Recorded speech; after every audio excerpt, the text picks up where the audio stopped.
là thố cứ chia tà la ca nặng đá nàyប្រព័ន្ធ តឡាការកម្ពុជារបស់យើងកាលពីដើមឡើយស្លាវធម៌យើងមានតែមួយទីតាំងនេះ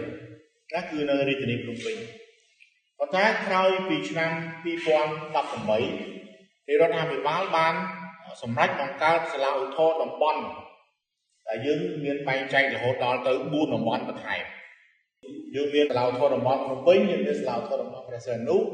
យើងមានសាលាឧទ្ធរណ៍តំបន់ត្បូងឃ្មុំនិងសាលាឧទ្ធរណ៍តំបន់បានដំងដែរទទួលខុសត្រូវទៅលើសំណុំរឿងដែលខេត្តប្រមាណដែលជាប់ពាក់ព័ន្ធនៅក្នុងតំបន់មួយនោះបាទគឺបែងចែកចឹងមក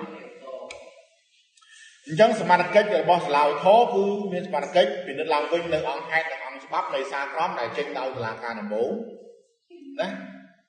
សមាជិករបស់សាលាឧទ្ធរណ៍អាចតម្កល់កែប្រែឬក៏លុបចោលសារក្រមរបស់តុលាការដំបូងណាសាលាឧទ្ធរណ៍ក៏អាចធ្វើការវិនិច្ឆ័យឡើងវិញនៅរឿងក្តីទាំងមូលបានន័យថាក៏ពីរឿងក្តីដែលសាលាដំបូងគាត់ធ្វើការដោះស្រាយហើយវាមានបញ្ហាណាមួយគឺគាត់អាចលុបចោលហើយគាត់អាចធ្វើការវិនិច្ឆ័យឡើងវិញសរុបជារួមមកសាលាឧទ្ធរណ៍គឺដឹកនាំដោយប្រធានម្នាក់អនុប្រធានជាច្រើនទៅតាមការចាំបាច់តែក្រុមជាច្រើនអ្នកទៅតាមការចាំបាច់ហើយតាក់ទងជាមួយនឹងការជំនុំជម្រះក្តីនៅសាលាឧទ្ធរណ៍ត្រូវធ្វើឡើងដោយចៅក្រមអាយ៉ាងតិច3នាក់ណាសារនៃការរបស់សាលាឧទ្ធរណ៍ត្រូវបានប្តឹងយើងហៅប្តឹងសារទុកប្តឹងសារទុកបាទសារទុកទៅតុលាការកំពូលបានន័យថាបើកផ្លូវសារទុក